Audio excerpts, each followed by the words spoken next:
Hey, I'd like to welcome you to another episode of Mission Matters. My name is Adam Torres, and if you'd like to apply to be a guest on the show, just head on over to missionmatters.com and click on Be Our Guest to apply. All right, so today I am in Irvine, California, and I am at the Medical Innovation Forum powered by Octane, and I'm with Dr. Moraima De Hoyos-Ruperto. Did I say it right? Yes. Kind of close, right? I tried. Moraima De Hoyos-Ruperto. There we go. It's a Latin name. It is. So, and you come to us today from Puerto Rico, right? The University of Puerto Rico? Yes, we came from Puerto Rico, from the University of Puerto Rico at Mayagüez campus, which is in the west side of Puerto Rico.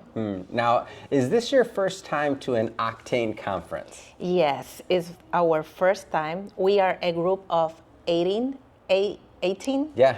between professors and students here from the University of Puerto Rico and Mayagüez, and this is our first time here.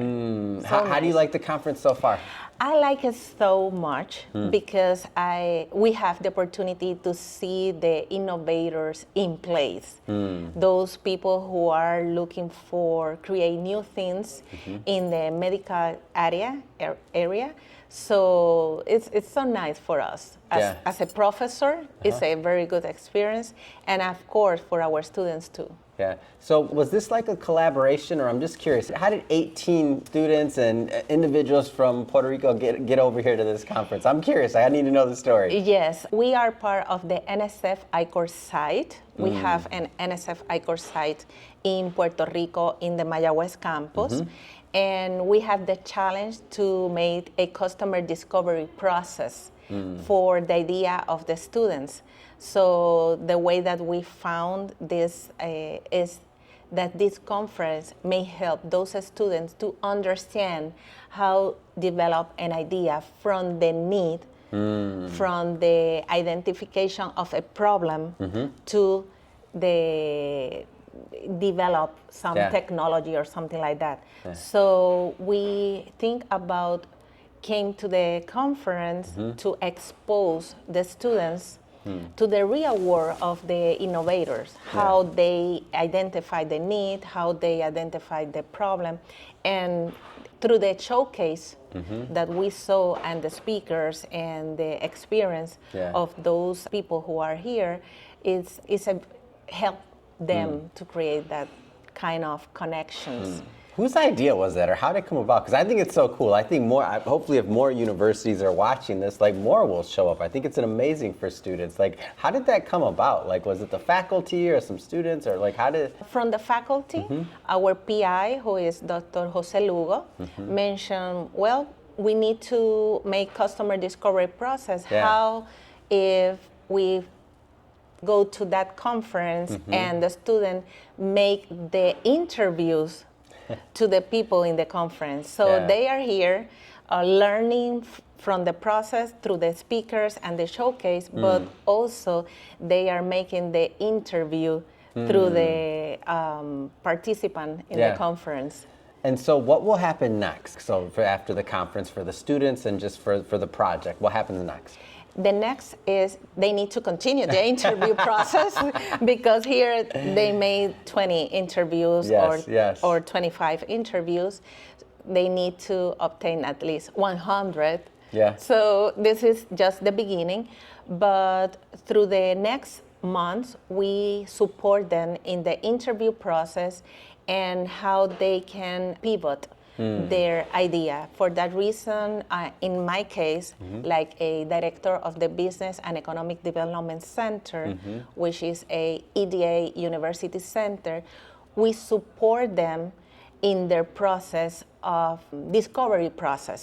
So they continue the interview, we continue talking with them, we made many questions to them in order to to move forward from their ideas.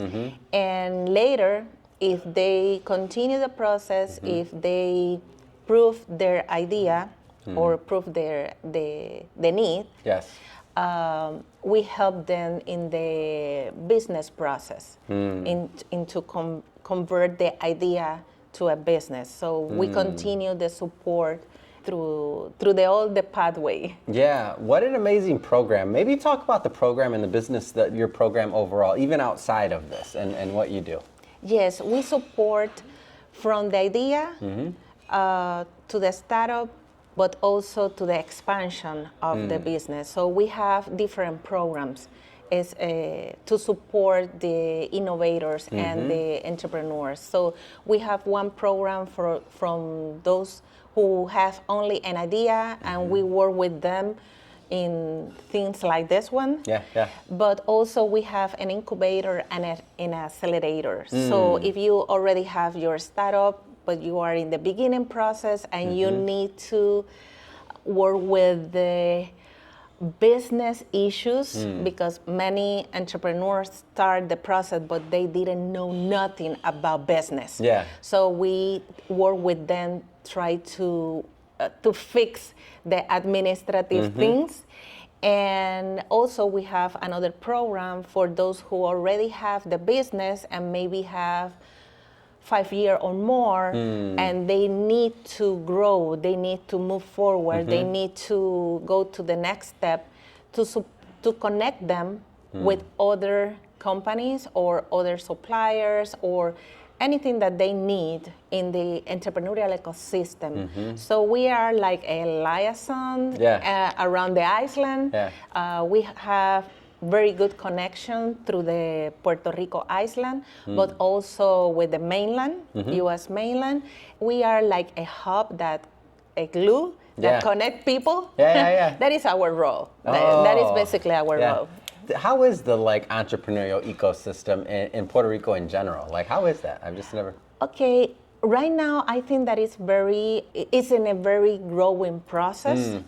Actually, we studied the entrepreneurial environment in Puerto Rico almost 12 or 13 years ago, and we found that one of the problems that we had was the lack of connection between entrepreneurial advocates, between the program and those kind of things. Yeah. So we start to work with a different players and different advocates to connect between us and work together to assist the entrepreneurs. Yeah. And I think that we are very successful in that.